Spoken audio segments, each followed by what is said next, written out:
The film begins with a view of the semi-submerged cabin of a yacht where the wounded heroine, a girl named Tammy, regains consciousness. With a bloodied face, she surveys the chaos as water fills the cabin. She searches and calls for Richard, but the man is nowhere to be found. Removing a life jacket, the girl makes her way onto the deck of the yacht, which is tilted with a broken mast, rocking on the waves in the middle of the vast, quiet ocean. The events are then transported 5 months back to the year 1983 on the island of Tahiti.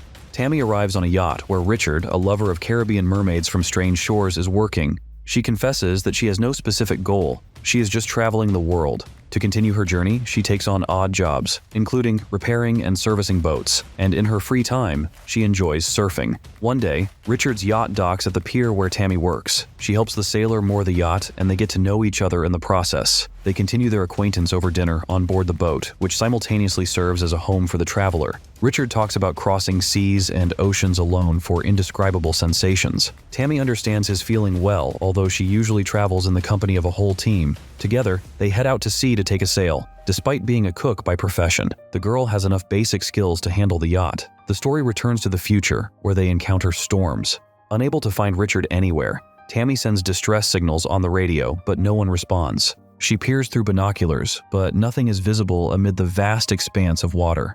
Disheartened, she lies in tears on the deck, as the story once again shifts to the past. The two venture through a forest trail into the mountains, reaching a mountain river in a narrow gorge. Tammy undresses and jumps into the water from a cliff, prompting Richard to follow. The girl doesn't resurface for a long time, causing the guy to have frightening thoughts. He dives and sees that she is hiding at the bottom. They play and frolic in the water, then move to a tropical beach, where they lie on white sand in the shade of a lone palm tree. From happy memories of carefree days, the heroine is distracted by suspicious sounds. She grabs binoculars and sees a lonely lifeboat. Thinking it's Richard, Tammy tries to start the engine of the sinking yacht, but the sail on the starboard side hinders any movement. Using bolt cutters, the girl cuts the sail, but loses her balance and falls into the water. Barely avoiding drowning under the white sheet, Tammy resurfaces and sees that the current has taken her away from the ship. She swims after the drifting boat and catches up with it with difficulty. On board, the girl attempts to patch up the boat using duct tape, following the survival instructions from Matt Damon's Guide to Surviving on Mars. After patching up the holes, Tammy pumps water out of the cabin. She then tries to secure the second mast to have something to set the sail on. While the boat slowly drifts with the favorable wind in the right direction, the heroine discovers that the freshwater supplies have run out. Soon, the yacht reaches an overturned dinghy, where an unconscious man is lying. Tied to a safety rope, the girl jumps into the water to save her lover. She pulls him on board, where she tries to revive him and notices wounds on his legs. Trying to make the man more comfortable, the girl discovers that, in addition to his leg, he also has broken ribs and bruises all over his body. In Richard's cabin, the entire wall is adorned with Polaroid snapshots of their travels. He gives Tammy a gift, which turns out to be a dress. She wears it for a romantic dinner in one of the restaurants in an exotic town. At the event, the heroine tells her story of how she rolled into the life of a carefree traveler with no place of her own. After dinner, the characters start dancing. During a slow dance, Richard invites Tammy to join him on a boat for a round-the-world journey. They begin planning their voyages together. In the market, they run into Richard's old acquaintances who ask him to sail their yacht to California since they are flying to London. Without consulting the girl, Richard accepts the offer. Fortunately, they will be paid and provided with 2 return tickets to the island. Naturally, this decision doesn't sit well with the lady, leading to an unpleasant conversation. Tammy doesn't want to return to the USA. Richard plans to decline the offer. However, after inspecting their friend's yacht, which is incomparable in luxury to the hero's makeshift boat, they agree. Tammy even writes a letter to her mother, stating that she will be home soon, even if not for long. After that, they set sail from Tahiti and set course to admire a crimson sunset. Drifting in the ocean, the characters calculate that they have deviated northward from their route, quite far from shipping and air routes, as well as the search area. No one knows where they are, and the only chance, besides a miracle, is for someone to stumble upon the small yacht. Calculating their speed and checking it against the wind, the survivors contemplate how to reach land, attempt to sail against the wind to California, or take advantage of the favorable current and try to reach one of the Hawaiian islands. Tammy turns the helm, steering the yacht towards Hawaii.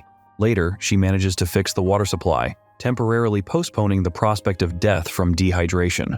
However, the supplies are still not plentiful. 5 days after the disaster, Tammy notices that they are not heading in the direction they intended, possibly due to a broken helm. The situation escalates, nerves fray, and the heroes begin to argue. To increase their chances of rescue, the girl has to dive under the bottom of the boat, strapped with a rope. There she tries to free the rudder feather from the sail that hinders navigation. Tammy repeatedly dives underwater, struggling to detach the unnecessary fabric. Eventually, she succeeds.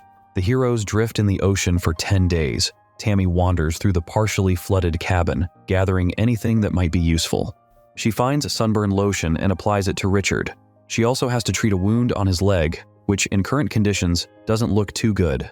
Moreover, both water and canned food are running out. Supplies will last for a maximum of a week. Richard points to a harpoon, suggesting they try catching fish for lunch. However, Tammy reminds him that she is a vegetarian and refuses to kill fish for ideological reasons. The logical objection that they won't survive without food and a man with broken ribs and a leg is not exactly a great hunter, though it doesn't immediately outweigh her conviction. Tammy, armed with fins, has to dive into the water around the yacht to catch fish.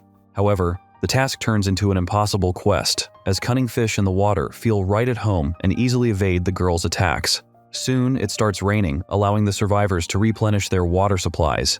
They have been adrift for 18 days. Once again, while searching the cabin, Tammy finds a stash of alcohol and cigars. With nothing better to do, they throw a party. Later, Richard apologizes to the girl for involving her in this ordeal. The story returns to the past. During an evening conversation, Richard proposes to Tammy, and she agrees. He puts a homemade ring on her finger, promising to give a real engagement ring on land. 29 days adrift in the ocean. Waking up in the middle of the night, Tammy notices glowing lights in the night mist from a cargo ship heading straight for their small vessel. She launches distress flares, but due to the proximity to the hull, they go unnoticed on board. The cargo ship passes by, dousing them with a final wave. However, the lights suddenly disappear into the night. Realizing that she is hallucinating, the girl starts to panic, but it doesn't last long. Richard does his best to support her. Nevertheless, his condition worsens. He sleeps almost all the time and when awake, barely reacts to what is happening. In the past, the wind intensifies. Birds enter the yacht, and the heroes release them. The wind strengthens. Richard checks the weather forecast on the radio and hears a storm warning about a major hurricane. He calculates on the map where the weather is not expected to be bad. Tammy suggests changing course to avoid the storm, and the man wisely agrees. She takes the left side of the rudder to bypass the storm front, while Richard secures the rigging. Soon, large waves start to rise, tossing the boat up and down. Richard struggles with the sail, trying to take it down, but he needs the girl's help.